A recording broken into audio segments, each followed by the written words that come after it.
Welcome, friends. Today I will tell you a story of love, betrayal, and redemption, set in a quiet rural setting. Enjoy the story. Steve never really planned on staying in that small town. He just ended up there on an extended vacation after divorcing his wife. He caught his beloved wife in the arms of his own friend. His decision was made instantly. He didn't even bother hitting them. He simply kicked his former friend out the door and told his wife, "I'm going to my uncle's place in the country for a month. Be sure to get all your stuff out of my apartment."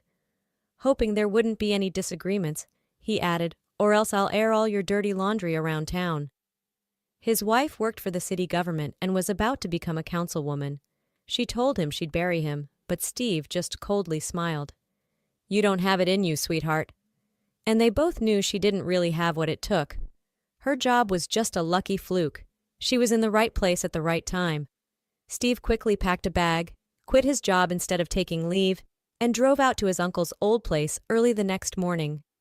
As a kid, he had been very close with his Uncle Joe, spending summers on the farm. After his aunt passed, he kept visiting through college, though not as often. Uncle Joe had tried getting him to move out there, but no way. Joe passed just after Steve got married. Pulling up to the farmhouse, Steve smiled, seeing it well maintained. Good thing he keeps giving the neighbor Tom those nice gifts. A new inflatable boat one year, a new separator the next. The place doesn't look abandoned at all. The grass is mowed, the fence is straight. This time Steve brought Tom a fancy new fishing rod, knowing an avid fisherman like Tom probably wouldn't splurge on something that nice himself. "Steve, is that you? How many years has it been?" Tom came over with a big grin and peeked in Steve's car. "Here for the whole summer?" "Just a month for now, we'll see after that."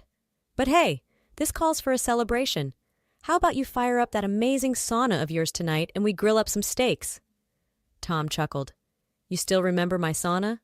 Man, that little shack is something else, isn't it?" As Tom headed home, Steve called out, "Hey, Tom, wait up. I got a little something for you to say thanks for keeping an eye on the place." Tom waved him off. "Aw, come on, it's no trouble at all. Honestly, your gifts make me feel awful. They're too generous." "So you don't want this fishing rod, then?" Tom's jaw dropped, seeing the high-end rod.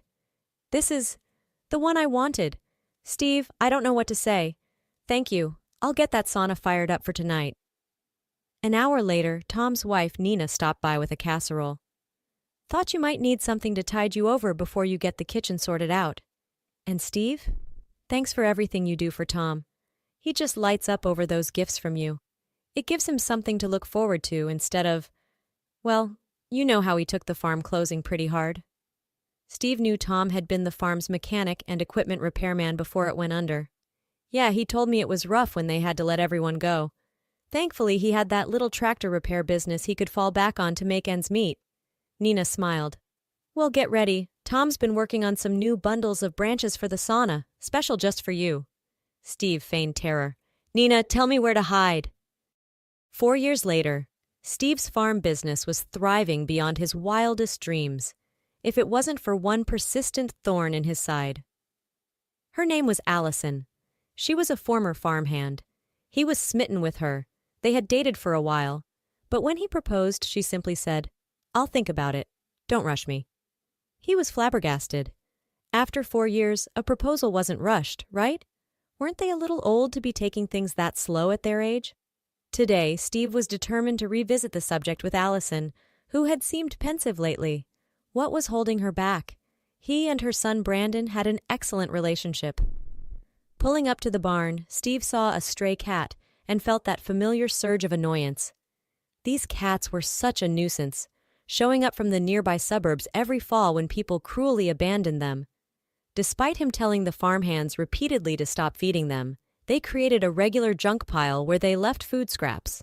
Once, a cat had even fallen into a vat of perfectly good milk, ruining the whole batch. Steve had blown his top and warned them all.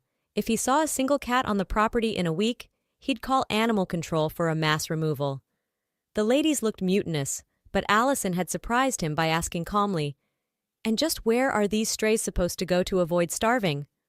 "I don't know, and I don't care," he had snapped. "All I know is they're making this place into a health hazard." Oddly, the cat population did decline dramatically after that, and before long, there were no strays left. Until today's new arrival, that is. Steve was about to get out and investigate when he spotted Allison hurrying off in the distance, acting furtive, and frequently glancing around as if she didn't want to be seen. A horrible thought crossed his mind. Was she having an affair? Memories of catching his ex with his friend came flooding back. No, Allison didn't seem the type. Steve sighed. Of course, he had thought his ex-wife wasn't that type either. He got out of the truck and followed at a distance, using the tree line for cover. His imagination ran wild. What if her deadbeat ex had resurfaced and she was secretly meeting him, sheltering him because she still had feelings? Or worse, what if he was trying to extort money and she felt threatened? Allison disappeared into the abandoned dairy barn on the edge of the property. Steve's gut clenched. She was definitely meeting someone secretly, but who? He stormed through the main doors, startling Allison, who spun around with her hands full of cat food bowls, and surrounding her were at least a dozen stray cats meowing excitedly. Allison's eyes narrowed. "Steve, what are you doing here?" I saw you coming over here sneaking around and I thought—" He trailed off, embarrassed.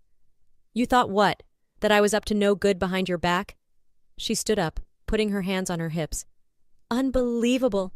I'm trying to help these poor abandoned creatures and your mind went straight to the gutter." Steve hung his head. "You're right. I made some wild assumptions. I'm sorry, Allison." They stood in awkward silence before he finally spoke up. "Listen, instead of you having to sneak around, why don't we convert this place into an actual cat shelter? Tom can help get it fixed up, the farm can supply food and supplies, and we can adopt them out through the animal shelter." Allison's stern expression softened as she considered his proposal. "You're serious? You'd really do that for them?" "Of course. We're all God's creatures, right?" he said with a sheepish grin. 2 months later, the first adoptions from the newly opened shelter took place, with Allison beaming with pride like a parent seeing kids off to college, and a month after that, she finally agreed to be Steve's wife, his heart near to bursting with joy. On their wedding day, a bashful Allison brought Steve aside to tell him about an extra special wedding gift she would be giving him in 9 months' time, a newborn baby, their firstborn child together. Steve broke down in happy tears, smothering Allison in hugs and kisses, then embracing Tom, Nina, Brandon, and even nuzzling the cats. Looking at her new husband's euphoric face, Allison realized it was possible to find happiness again, even if you had given up hoping for it. All you needed was a little bit of faith and a lot of fuzzy purring friends.